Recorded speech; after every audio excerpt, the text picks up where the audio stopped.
The evacuation of Novorossiysk was the evacuation of the White Army forces of southern Russia, and civilian refugees from the Russian city of Novorossiysk during the Russian Civil War in March 1920. By the end of it, around 33,000 officers, soldiers and Cossacks of the White Army, along with civilians, were left behind and executed by the Red and the Green armies. By March 11, 1920, their front lines were only around 25 to 30 miles away from Novorossiysk. The disorganized Don and Kuban armies were retreating in panic.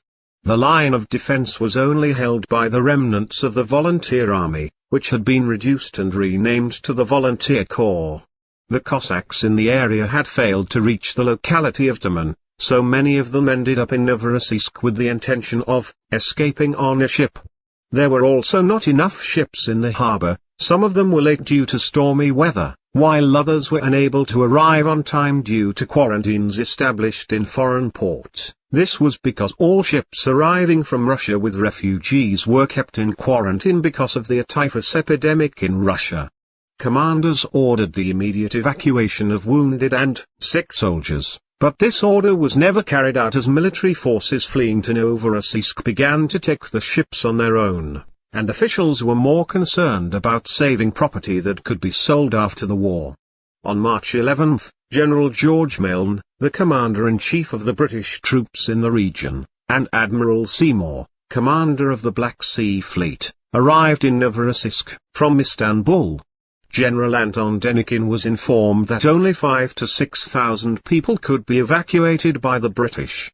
That night, British naval vessels opened fire towards the mountains surrounding Novorossiysk. Green soldiers had broken into the city prison and released several hundred prisoners, which fled with them into the mountains. On March 13, the panic began, and on March 16, their South Russian government was disbanded.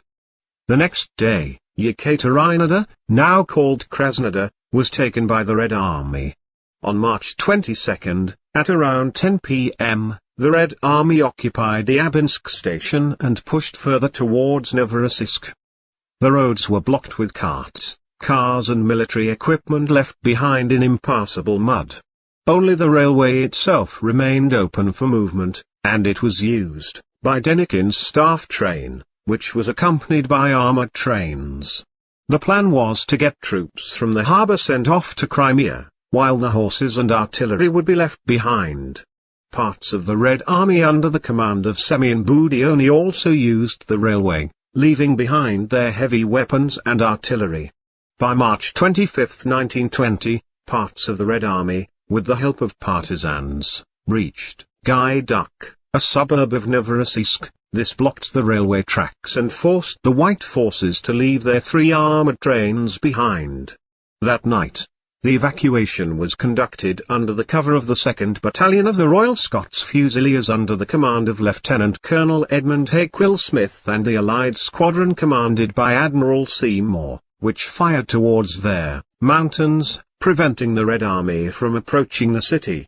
At dawn on March 26, the last ship, an Italian transport named Barenbeck, entered the Seski Bay, causing mass panic.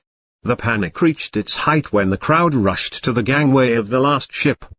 The military and civilian refugees on the transport ships were taken to Crimea, Istanbul, the Greek island of Lemnos, Serbia, Egypt and Malta. On March 27, the Red Army entered the city. The Don, Kuban, and Terek regiments, which were left on the shore, had no choice but to surrender to the victorious Red Army.